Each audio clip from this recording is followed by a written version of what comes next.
Greetings, everybody. Welcome back to the Hi. Goa Weekly Show. Oh, I'm excited to be back. I can actually talk this week and don't feel like I'm, dying.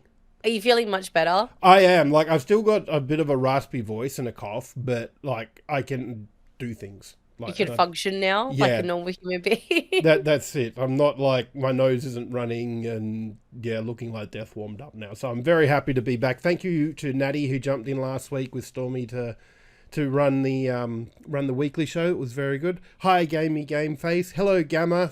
Thanks to everybody for watching. And Gam, thank you so much for that 41-month sub here on twitch.tv/Game on Oz. That's a long time.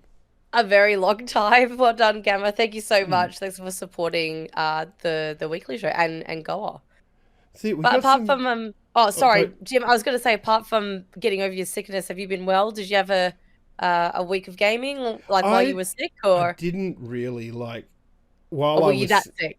Yeah, I was that sick for some of it, but like when I was better, semi better, but not good enough to go to work. I was still Yeah. working on stuff because we got a few things coming up for the Goa family here that we're going to be doing over the next couple of months. So I was working a little bit on that because to make sure that goes ahead nicely, and we'll talk a little bit about that later. But I think let's just jump straight in because like I was watching last week and I saw your little lightning recap that you did, Stormy, and I was really impressed by that because I just go, oh wow, that's Oh, cool, because that's not something we really do. Like we talk about the games that we like and if there's news going up, but we don't really talk about what's coming up. So I reckon we do that again, eh?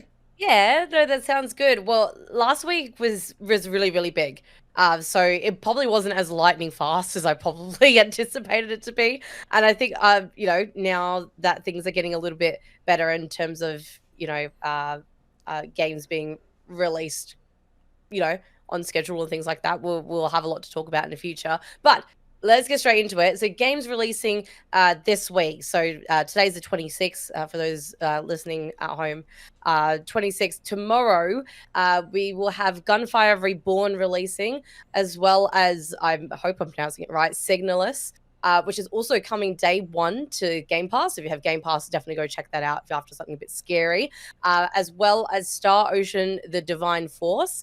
And then on Friday, really, really big day, we will have Bayonetta 3, as well as, of course, Call of Duty Modern Warfare 2. Resident Evil's multiplayer game called Reverse is also launching on Friday, as well as a Resident Evil Village DLC, which includes third person mode, the Shadows of Rose DLC, which follows Ethan's daughter, Rose, as we find out what she gets up to after the events of the game, and a few more additions to Mercenary mode. So those are I guess, the main kind of big launches for this week. Jim, is there anything that kind of stands out to you? Anything you might pick up at some point in terms of this week's releases, or? Look, it's I'm gonna say no. You can say Like no. there's some big releases in there, but it's just like COD 2, Modern Warfare 2, and Bayonetta 3. They're huge games, Mm, and seeing bits and pieces about like Gunfire Reborn and Signalis. Like Signalis, I yeah, feel like it's got that sort of horror vibe that. Like it's Halloween next week, so why wouldn't you mm, release a game like that in the lead up yeah, to Halloween? And the Star Ocean series, while I'm not huge into it, I have heard of it before, and it's another like big sprawling JRPG. So all those games have their fans, and I know like Resident Evil in particular. Like I was watching you play the Reverse early access stuff oh yeah, on your stream the other night, last night. I can't yeah, remember. Monday night, I think. Um, Even I can't remember. yeah, but and it looks pretty cool. Like I'm getting a little bit confused because like the Ghostbusters one's just come out as well, and that That looks looked pretty really fun. good. Yeah. Like, I was actually gonna like ask you and a few others, like, because the Ghostbusters game, I think I was watching Hextef, Mm. Jen's Galaxy, and Reeves playing it, I think last night on stream, and it looked really, really fun. Like the Mm. idea of that, I don't know, it kind of, I know it's not the same, but it kind of reminds me of that Gmod experience where like you have, what's that Prop game hunt, mode? Prop prop hunt. Hunt. It Yeah. kind of reminds me of that. But the way they've incorporated the Ghostbusters, kind of feel into it. I just think it's really, really cool.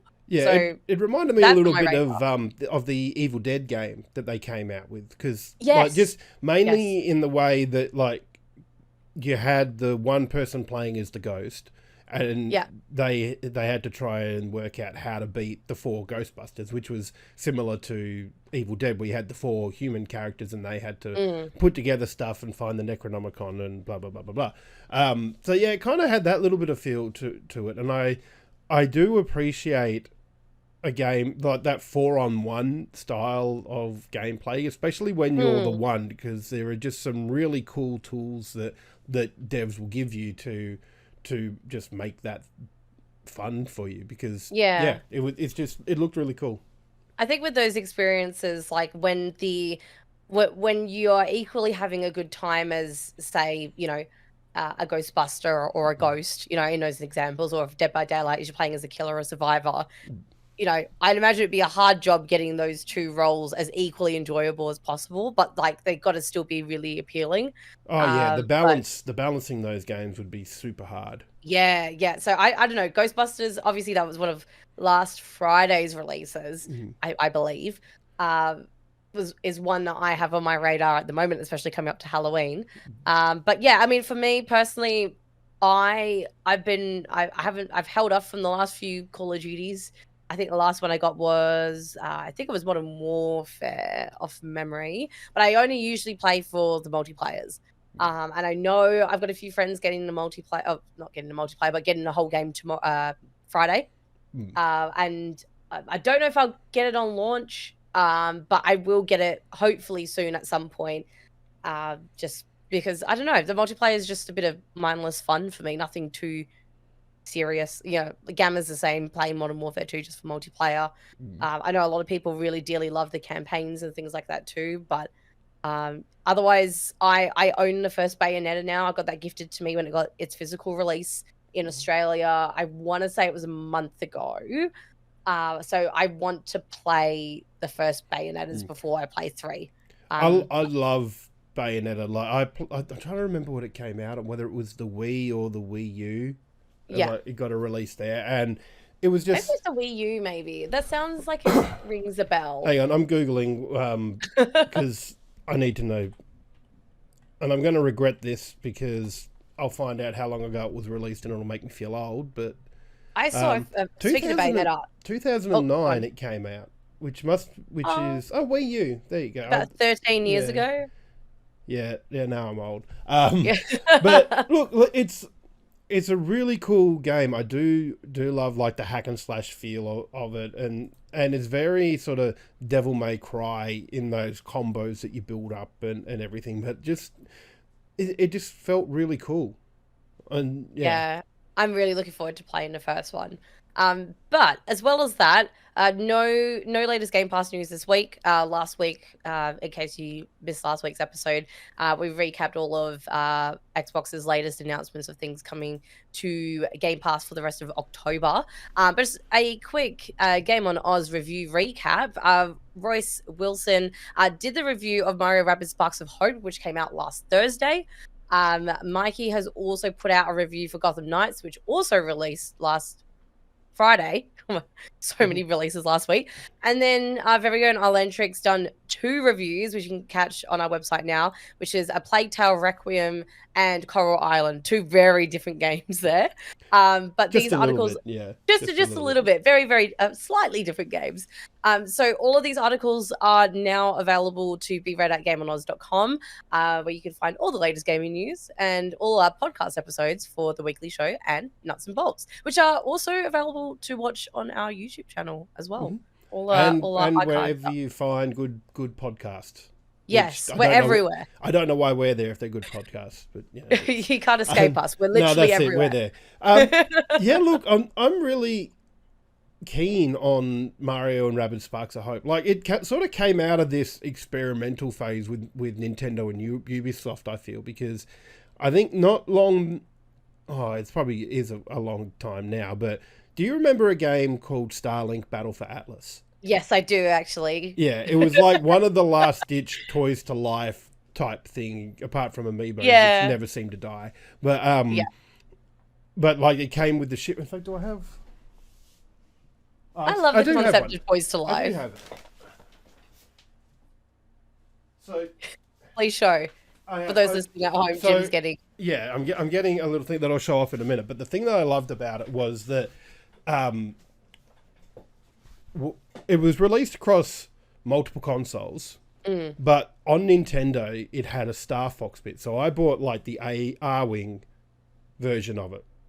So like, and it had different characters that you could put in the cockpit, had different weapons. So like all the weapons came off and you could buy different weapon types. You could also unlock them in game, I think, from memory. But I just loved that the Nintendo one had the Star Fox part of it. And like as soon as I heard that game was coming, I was always going to be buying the Nintendo version because I have been waiting since the Nintendo 64 for a good Star Fox game, or Lilac Wars, or whatever you want to call it, because Star Fox Zero was shit. Like, I don't know if you ever played that on the Wii U, No. but it was terrible. Like, it was one of those experimental Nintendo ones where they tried to really work the gamepad into it. But rather than just being able to control it around, what you did, you had to move it around, and so your R-Wing was on the TV. But to aim properly, you needed to use the motion controls in the gamepad. So you're forever looking at the TV, looking at the gamepad, looking at it. Was just That's you would so go annoying. cross-eyed. Yeah. So I was really excited when Starlink had some special Star Fox missions, and I love that part of it. And that was done with Ubisoft as well. And then Mario and Rabbids Kingdom Battle came out, and that was just kind of like, why did we need this game? But it worked. Like the design of the game worked, the tactics of it worked, and the move in Sparks of Hope, going from like the square based movement to The tile kind of motion. yeah, to more the free roaming area movement. That just, it seems like it's going to open up a huge area for the game, and it looks really cool. Yeah, I don't know why I never picked up Kingdom Battle, because I don't know, part of it, maybe it was because I saw Rabbids and I was like, oh, I don't have much to do with Rabbids. Maybe it just wasn't high up on my list at the time when I got the Switch.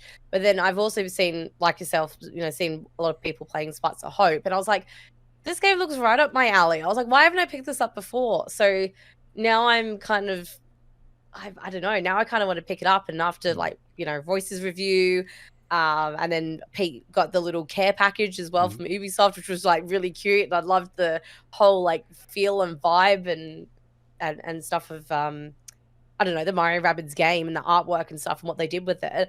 Now I'm like, oh, now I want to play it. That's it, yeah. So that's definitely there for you guys to pick up tomorrow. Is it when that release? Like, well, I've seen people playing it. It must be out already. What, Mario Rabbids? Yeah. Last Thursday. Oh. Yeah, So it's well out. Yeah, well out. And yeah, Gotham Knights is another one that I'm interested in. Like, and I feel like this game has gotten an unfair amount of flack just for the fact that it's running at 30 frames per second and not 60. Like, I've said for a number of years to anybody that will listen that graphics aren't everything, and you're going to hit a point where the processing power of your consoles is going to get exponentially better, and the human eye can only see so much. And your graphics are just going to be not like the improvement between the Xbox One X and the Xbox Series X. There's more processing power there, but the graphical stuff in there is still just 4K between the two of them. And I'm not sure. I can't remember if the One X did HDR10, but either way, it's like there's only so much that the human eye can take in, and the difference between 30 FPS and 60 FPS for most people doesn't matter. I don't care. And the fact that the stats bros are just pulling this game apart because of that one thing, to me, just why? Yeah, Why? I think it's a weird one, because I guess, I don't know, maybe people expect more, especially because this originally was announced for last gen and new gen consoles. Maybe when and then obviously the game decided that they weren't going to support the old gen consoles and they were only releasing on new gen. I guess maybe people expected more like playing on console, like because of that kind of cancellation or switchover. But I don't know. For me personally, in a general game sense, if for whatever reason, like for example, and this isn't, I'm just making this up, but like say the new Resident Evil 4 remake was only playing at 30 rather than 60 or whatever the case was. Like for me, that's not enough for me to be like, no, I'm ditching this game. I'm not playing it at all. It's just I don't know. For me, it's just like yeah, I guess 60 frames would is nice in theory, but it's never a definitive decision for me to go, yeah, look, I'm not going to play the game at all. Exactly. You got to judge the game on how it plays, not solely how it looks. Yeah, I think the big thing as well, and I mentioned this on Twitter, I think yesterday, just out of the blue, because obviously there's been a lot of new releases and stuff lately, and a lot of reviews and stuff going up for things. And I've got to have like a little bit of a mini rant here, but like not even about Gotham Knights, but about just games in general. I honestly think I think reviews are great to get different perspectives on obviously the same game. And Mikey made some really great points in Gotham Knights about that kind of grinding mechanic and stuff. And everyone's going to have different opinions. Like he even said to me yesterday, look, if those grinding kind of mechanics or that style of gameplay appeals to you, go for it. You'll love it. I think people in general, when it comes to reviews, just need to take them with like a bit of a pinch of salt and go, okay, this is what this person thought, but still pick it up yourself and then make your own kind of decision based on it. You know what I mean? And I think that's why I like, for example, at the moment, like where we don't put numbers on our reviews because we're just like, this is what we think of the game and this is how it is. And I think it just leaves the audience up to themselves to go, okay, let's see if this is something for me, So I think, yeah, it's interesting. I'm very much one of those people that is like, don't knock the game until you have it in your hands yourself and you try it. Despite what everything is being said online. That's exactly right. Like and you got to remember, like reviewers have different tastes as well. Like when I review games for GameOnOz.com, I have a niche that I like of games that I like to review, and I generally don't tend to go outside that, because if I go outside that, I don't have the history or the background in playing those games, so I don't know what's good and what's bad.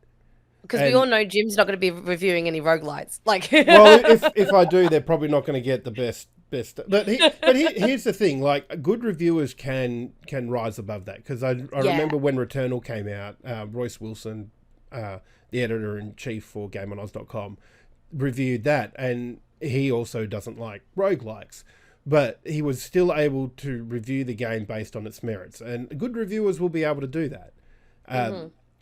But you also need to understand your strengths as a reviewer, and like for me, platformers and hack and slash type games, those are my jam, or little puzzle games. I'm really cool with them, and so I have a lot of experience with those. So why wouldn't I go in and look at those and give them a shot? Yeah, I think just gamers in general, like not even reviewers. I think sometimes if you are willing to go into things open-minded, things might surprise you. There's like for me, like Resident Evil is probably the only horror stuff I play, and everything else kind of like puts me off because I don't know, maybe I'm a little bit scared. But like I think if I hadn't had that open-mindedness and willingness to be like, you know what, maybe I'll give this a try and just take it as it is rather than as someone who doesn't like horror, this might surprise me, and it definitely did. Which might lead us into our bloody good game of the week potentially, Jim. I think that will lead us into that, and let's give it a go, because it's one that you were playing a bit in early access. Early access, but I did play it when it was in beta as well. So speaking of Resident Evil, Re:Verse. Wait! You like Resident Evil? I don't know, maybe a little bit. But look, in saying that, I have a few things to say about this game, despite it being my bloody good game of the week thanks to Aussie Broadband. Re:Verse, I don't know, when Resident Evil 3 Remake came out, they came out with a multiplayer mode called Resistance, and you had basically one person versing another 4 people trying to like escape an area. Whereas Reverse, which we had access to the beta to if you had purchased Resident Evil Village, is basically everyone's like all for themselves. So like on the official Reverse website, it's better described as, because I'm very bad at describing things. So it's basically where 2 to 6 players just they fight to the death. So there's no teams. It's everyone for themselves, and you get to pick between. Now, hopefully, I don't miss anyone. You get to pick between Leon, Claire, Ada, Chris, Jill, and Hank. So there's 6 characters I think you can pick from, all each with their different perks, and you basically have to fight each other. But what happens is in the maps that you are playing in, there's capsules like virus capsules that you pick up. And the more virus capsules you have, when you die, you actually turn into one of the baddies or one of the monsters of the Resident Evil universe, which is really cool. So it's kind of like getting a second life. And then you can, continue on for a short amount of time as one of these baddies, which is really, really fun. Also, Sticks, thank you for the resub as well. 57-month streak. One of the OGs in the house right there. Thanks so much for that, Sticks. You bloody legend. Big resubs tonight. But yeah, so I mean, it's cool because like you get to play in, for example, early access started Monday, so we were playing in Raccoon City Police Department, which is very iconic from Resident Evil 2, and you also had the Baker House, which is from Resident Evil 7. And the game itself, like I was playing with a group of friends, and because it is everyone for themselves, there is no group,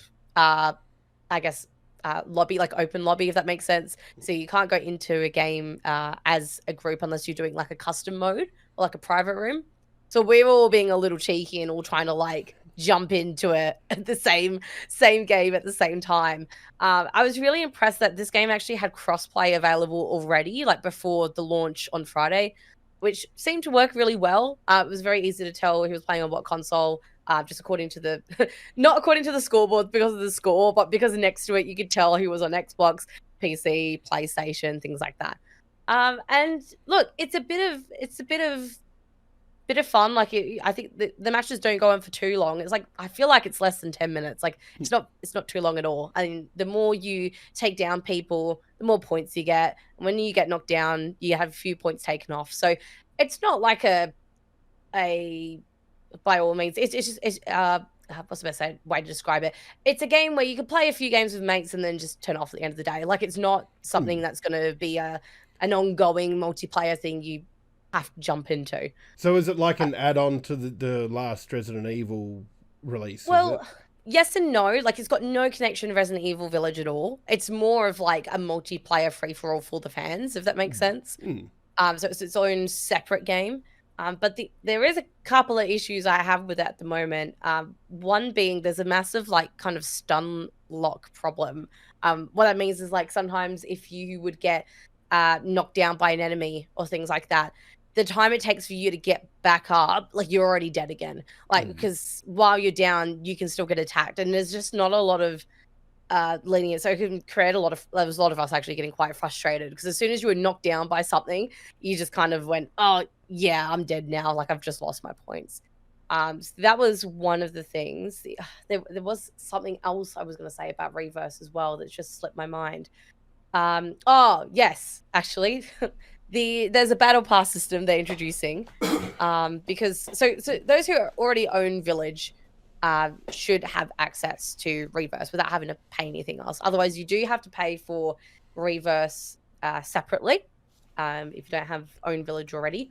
But I'm going to find out on Steam how much it is, which is really interesting. So let me Google that while you talk. Yeah, have a look. But there is a battle pass system, which obviously the price isn't up for yet. I imagine we'll find out on Friday. But I don't know, depending on how the game takes off, how well this battle pass system is actually going to kind of take off, I guess. And there was like the stuff in the battle pass were things like weapon charms, I think, some backgrounds for the title screen, a few emotes. I think there was a couple of costumes, which I think some of them were from like the previous Resident Evil games. Like some characters had the other costumes and stuff like that too. But I don't know. the Resident Evil multiplayer stuff. Oh, okay. On Steam, it's about $43. Yeah, I was just going to Which, say that. in my At the moment, it's 43 bucks, but it's 25% off at the moment. Which even at $42 for a multiplayer only game like this, like that seems a lot of money. Yeah, I personally think it's a little steep. Like I don't know. I honestly, even though I'm a big Resident Evil fan, I don't know if I would pay $43 for this if I didn't own Village already, because that's a lot. And I'm hoping, because we played early access and there was only 2 maps, I think I'm interested to see what it's like after its proper launch on Friday. Yeah, and maybe see if my thoughts change. But again, like you said, for a multiplayer only game, it seems like a lot to ask. But the game itself is quite fun. And I always, if it means I get to play some Resident Evil multiplayer with friends, then I'm all for it. And obviously I've got some conflicting opinions on the game there too, but I really enjoyed it. And that's why Reverse is my bloody good game of the week. What's yours, Jim? Awesome. Well, this is one, like, it feels like I've been away for so long because I've been playing this game for a month and I can't remember the last time I was sort of focusing on one game for just like a month. But mine at the moment is Immortals Fenyx Rising. So this game's been out for a while, but it's popped up on Xbox Game Pass. And like, I'm going to compare it to Breath of the Wild because it is very similar to that in that you've got this big overworld, you explore it, right down to the fact where when you get to an area and you want to uncover the map, you've got to climb this big, huge tower thing, and then you'll open up the map and see everything on there. But that's it. Like, it's still different enough. Like, you've got things called Vaults of Tartarus that are like your shrines. You go in there, you do a little puzzle, and then that can be a fast travel point. There's lots of stuff to do, and it feels really good. I like the puzzles. I like the stuff that you have to do on the overworld. I like the variety of enemies that you've got. It's just been really cool to me, and like, you get the Wings of Daedalus, which are your gliding mechanic, and there's lots of different combos that you open up as you go through.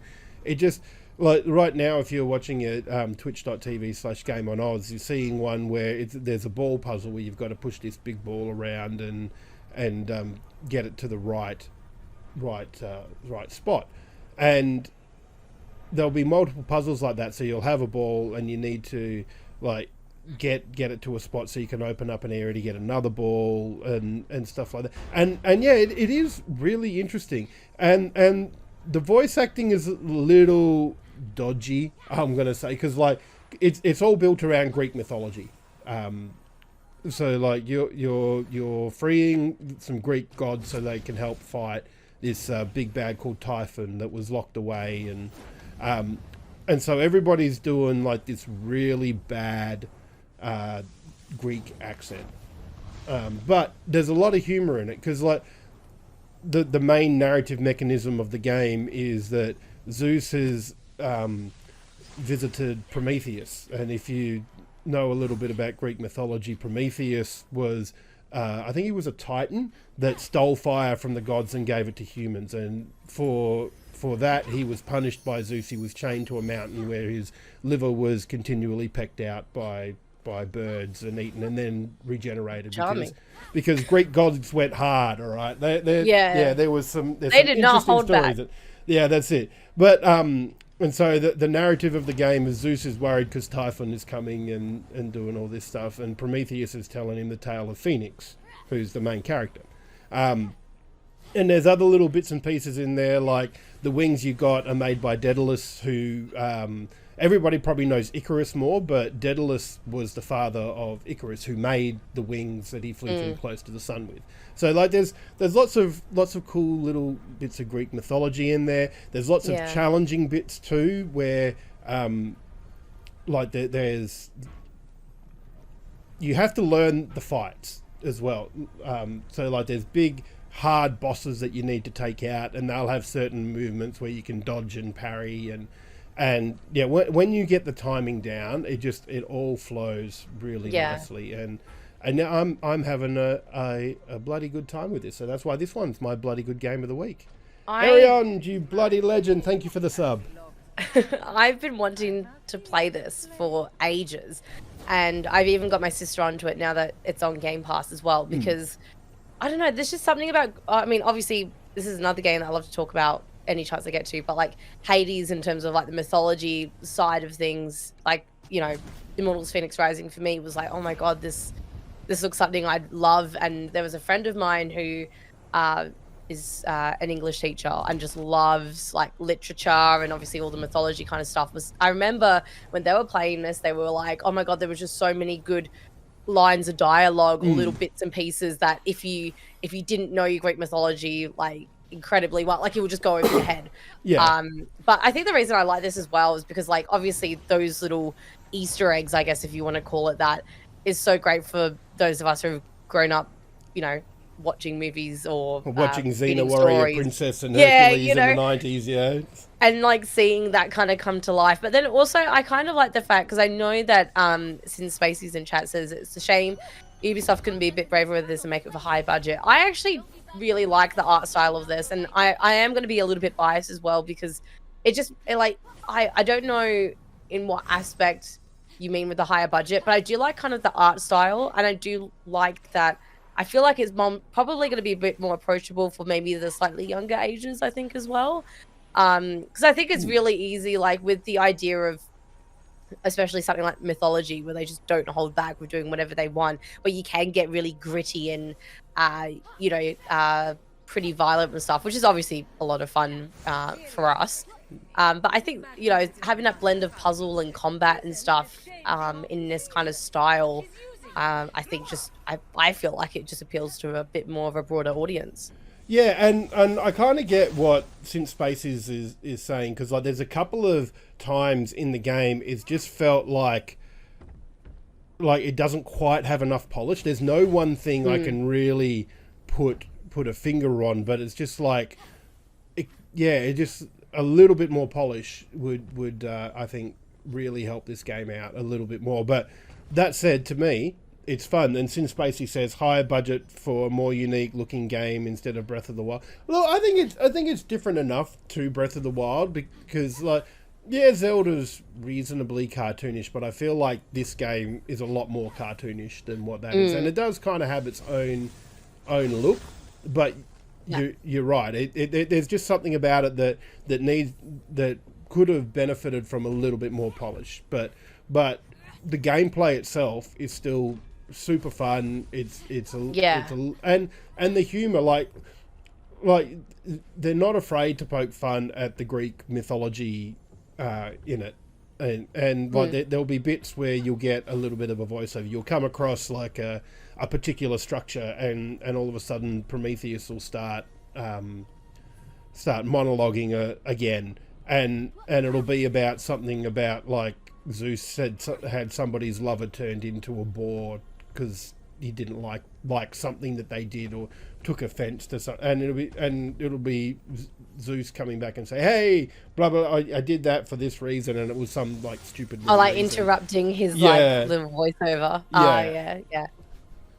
Yeah, but no, that sounds really cool. I like the fact that you got to talk about this one, because I've been meaning to chat more about this with someone who has played it before, and I think maybe when again, we try not to compare it too much to Breath of the Wild, but maybe when I do finish that, I'll have to come to this one, because it does look really pretty. I know you said that you think it needs a bit more polish, but I think this still looks like a really good looking game. I will say, compared to Breath of the Wild's, what were they? Divine Beasts, the dungeons, Immortals has much better like dungeons, because while we've been talking about this, we've been having the gameplay going in the background for those listening in the audio only format, and like it is a bigger sort of shrine area, and not as much combat, but more puzzles. And that's kind of fun as well. Especially there was one I got to that had like these anti-gravity boxes, so you hit them with your sword and they started floating.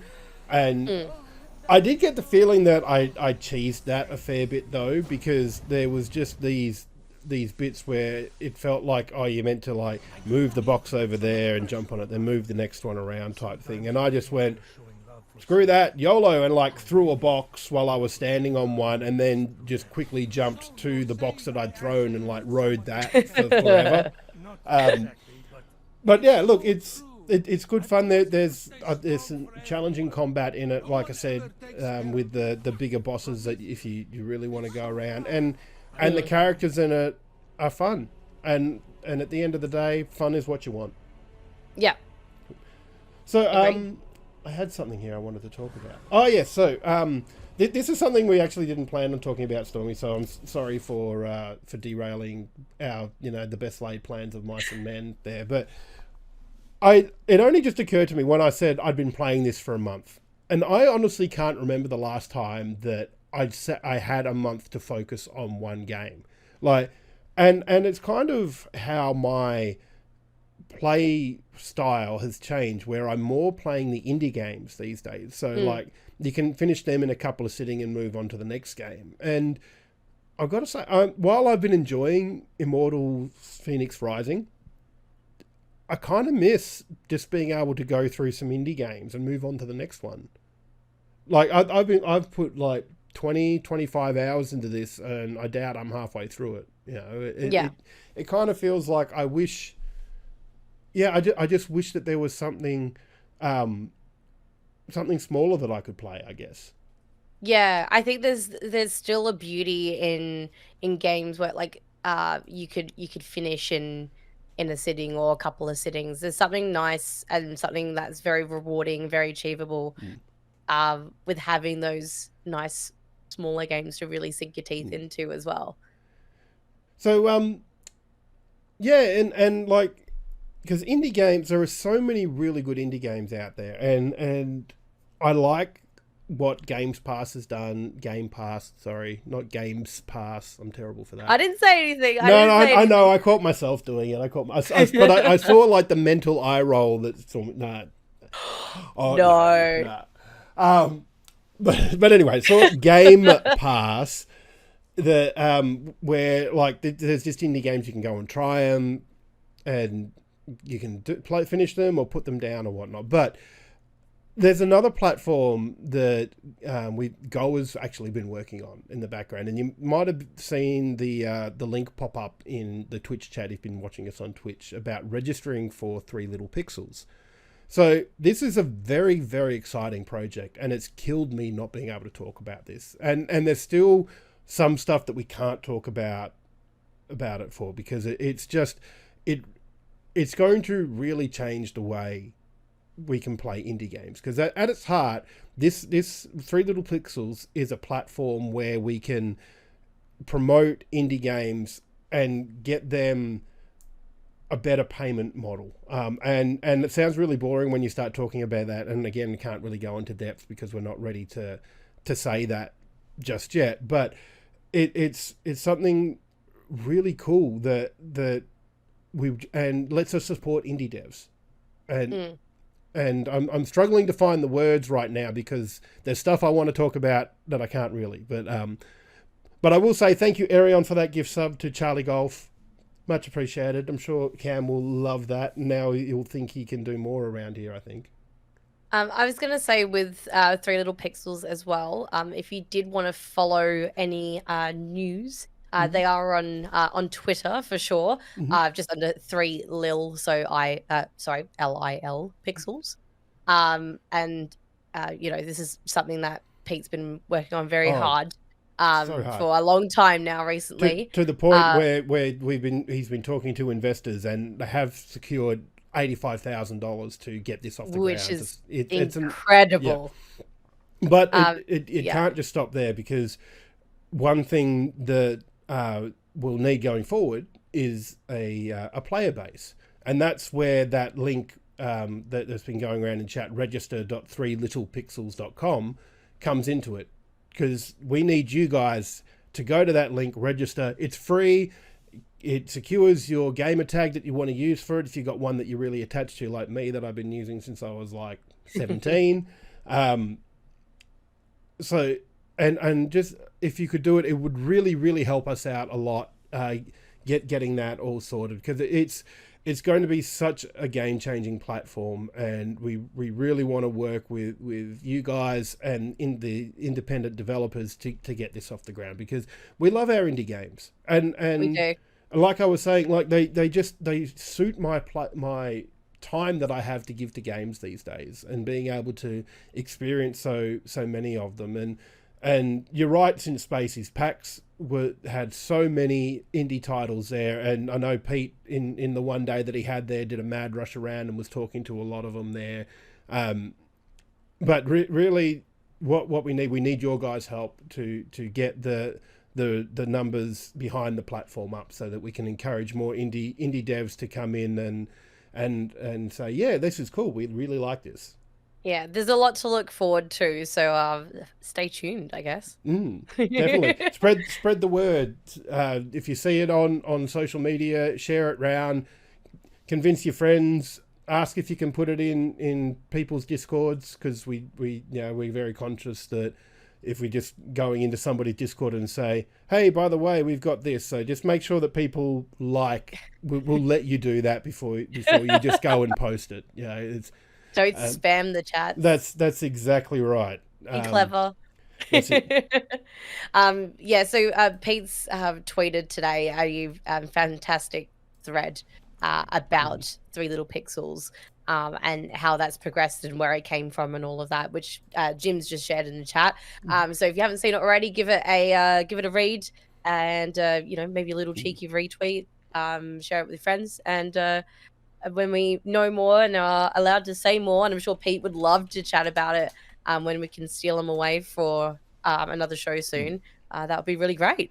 That's it, yeah. And just the story Pete has there, because video games mean so much to all of us. Like, I'm sure at some point it's video games has been a salve to a wound that we've had, or it's been an escape for us where we've just, it's been the thing that's gotten us through some hard times. And really, that at Game on Oz, we want to give back to some of those devs as well and help give them a platform, because I think there was a stat in there.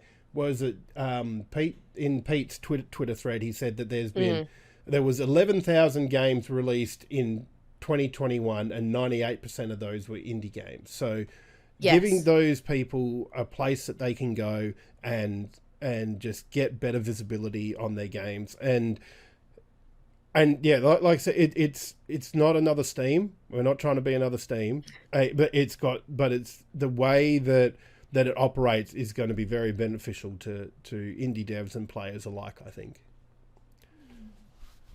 Ooh, well, that's tuned. That's it. That's it. Stay tuned. Just a little see teaser. How that goes. Yeah. So moving on from that one, last week you and Natty were having a chat about the order through Macca's and get your Overwatch skin bit. Yeah. And did I tell you I got it? I got it as well. Like, I no word of a lie. Like, I've never used that app before, and I went, yeah, bugger it, I'll use it. And I'll probably never play Overwatch 2 again now, but I've got that skin. But you know what? I can't remember if we mentioned this in the chat or in the podcast last week, but I didn't realize this, but apparently that skin is a skin that came out in the first game. Oh. And that made me a little bit more cross, because I was like, why was it not a cool, like, Macca's color, like, skin collaboration or something special? But there is another fast food gaming collaboration you're going to share. That's it. So hot on the heels of that, and just before we get onto that, because Charlie Golf has said in chat it wouldn't let him redeem the Overwatch skin because he's already got it.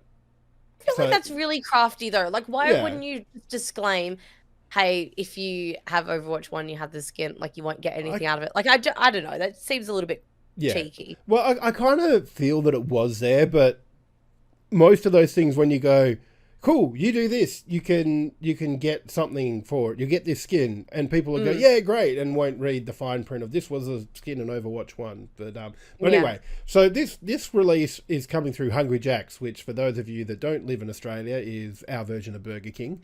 And coming up, there is a Baconator meal that they're going to have, which if you buy, you get a Operator And, skin? yeah, in-game operator skin and 1 hour of double XP. Oh, it starts today. Yep. But 1 hour. app only, pickup only. So no Uber Oh, same Eats, like no Macca's. just yeah, same way Macca's did.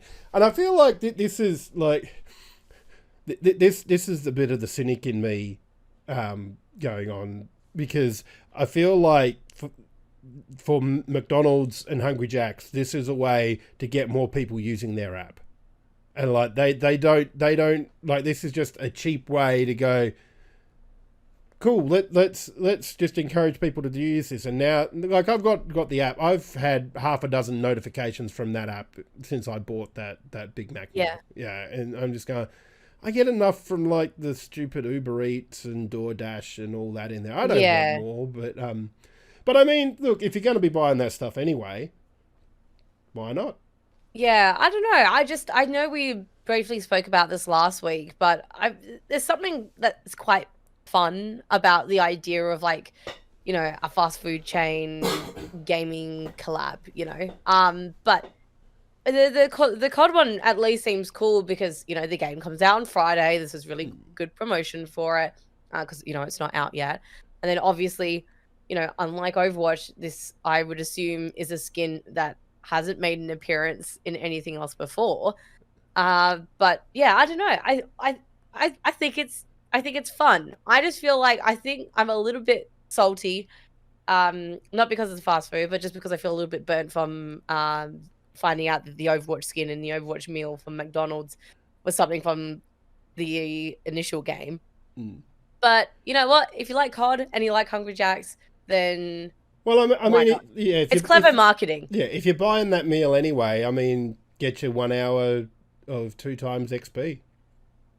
Why not? Yeah. Well, if you're going to be playing it already, you Yeah. know, you could pick up your. Oh, I mean, if you're getting a physical copy, or you have your COD Modern Warfare on Friday, you order your Hungry Jacks, kick your feet up, redeem your new skin, you flex it on your friends on launch, and then you have double XP out. Yeah, that's it. And it's an interesting thing because it's kicked off in Twitch chat about like some of the 90s promotions they used to do. And I've got to say, I don't know anybody that actually bought Age of Empires 2. Everybody just got it in a Kellogg's cereal box. I got mine from Nutrigrain. Gamma says he got his from Cornflakes, because just that's the way it happened. I don't know if anyone remembers, there was a set of like Disney Pixar games, I think, that were in cereal boxes, and there was a Monsters Inc. one, and I remember playing the absolute crap out of that. Like, that was so much fun. It was just something about having like something physical in the box to like play on your computer. It was just especially cool. the video game, because you used to get like the plastic, almost Happy Meal sort of, or Kinder Surprise sort of toys that you get, and like getting a video game, it was just like, oh, I'll play it now. So cool. It's just, again, it's really, really good marketing, and we're still talking about it now. It just maybe just more of this needs to happen, but just put actual good stuff in it. Yeah. Again, I'm just still upset, but it's fine. well, see, that's the thing. Like, and once again, I'm putting my old man hat on and whatnot here, but it's stuff like the way promotions sort of go, where it's all about collecting your information, because like. Once again, I don't know if you're old enough to remember this, Stormy, but when you'd buy your can of drink and you'd open it up, you'd drink it, and in the bottom there would be a code about if you won something or not. Nowadays, they don't do that. They say, oh, here's your code, go to our website, sign up, and maybe you've won something. Because it's not about the giveaway and making the sale. It's about the information. Yeah, collecting your data and then being able to market to you for it. Yeah. And I feel like these ones are the same, because both McDonald's and Hungry Jack's, this has to be done through their app. Yeah. Very cheeky. Yeah. No, I'm with you since Spaceys. I never enter those competitions either. Like, if I've got to go away and sign up for something, it's just like when you buy something and say, oh, this has got a cashback offer on it. Do I get the cashback here? No, then I'm not doing it. if there's a cashback offer, just give me the freaking money off the thing now, and I don't want to have to go away somewhere and then apply for that cashback. Yeah. But so who knows what future, because like this time last week we we're like, oh, we wonder what other collabs would be coming out. in the future. Now we've got a Call of Duty one. So, well, there was a big collab that was sort of done, because you remember when the Xbox Series X was announced, and everyone went, yes, "It's a fridge. It looks like a fridge." yes, And Microsoft kind of lent into that, and like they built. I think they built 2 like life-size proper fridges, and one went to Snoop Dogg, and one was in a competition. And then they made the mini fridge, and it took forever to get released in Australia. I don't know why, but those pre-orders were back in like March. Yeah, we were. I reckon I would have just started the weekly show with you, and we were talking about the mini fridges, because I think we were chatting about how quickly as well they I could be wrong, but did they pre-sell out? I feel like they did. Oh yeah, There's a couple of retailers that pre-sold out. Yeah, so like they pre-sold out. In August, they must have gotten all the retailers must have gotten the numbers of how many they're actually getting. So yeah, they opened up pre-orders again for a limited time. I couldn't get one through EB. I got one through JB Hi-Fi, but earlier this week I got an email saying my fridge is on its way. I am so excited. Like I used to have this little fridge. I've only just gotten around to throwing it out because it was broken, but it held 6 cans, and it was just perfect. It sat right next to my computer. I put a couple of cans in there and would just play games. Wouldn't have to get up for anything. And you wouldn't think that having to get up and walking 2 or 3 meters out to the other fridge that I've got here would be a big thing, but it is. I miss my little fridge, and I cannot wait for this Xbox mini fridge to arrive. And I have seen on Twitter a few people have been posting that they've got theirs. So yeah, one of my friends got theirs today. I think they were so chuffed. Yeah, I can't wait. Like, it just looks cool. Like let's see if I can find a. It's a cool little concept. Yeah. Sony hasn't done anything like that recently, have they? In terms no, of they've just released like a Pro controller, $340 controller. Oh my god! Don't even get me started. Go away, on that. Sony. Go away. $340. It's ridiculous. But this one, I love the green accents in it. I love it holds, I think, 8 or 10 cans, I think. But either way, it's a decent size. And I'm just gonna love it. I've got a spot on my shelf already for it. It's gonna be amazing. It's been there since I ordered it, the fridge. Okay, like it's just I've been hanging out to get this bloody fridge, and actually I'm gonna check it. I got to check now where it is. Like, I've been doing this like multiple times a day. I'll just go into my email and hit the tracking thing and see where it is. And you know what? Since I got it, it hasn't changed. It's been in Melbourne Airport for like the last. In fairness, I got the email saying it had been shipped on Monday, so it's now Wednesday, and it's at the depot at the Melbourne Airport. So it'll be getting there soon. But yeah, I cannot wait for that. And yes, bloody Arion. Thank you so much. So Arion's gifted 6 gift subs, 1 to Sin Spacies, Captain Avari, Natty, Bourbon Slurper, Stormy, and Doormat. Hey.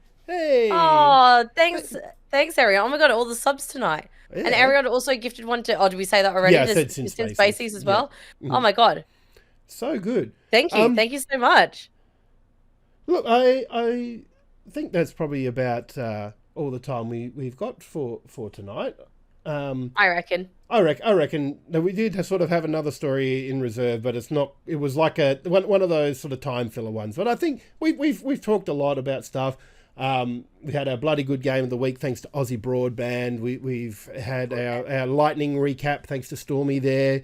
And of course we're talking about Modern Warfare 2, the Xbox mini fridge, and don't forget 3 Little Pixels as well. And if if you like your indie games, please go to register.3littlepixels.com, sign up there, spread the word as well as you can. The more registrations for it, the better. And we just cannot wait to see what's going to be in store there. But once again, thanks everybody for watching, and we'll see everybody next week. Bye.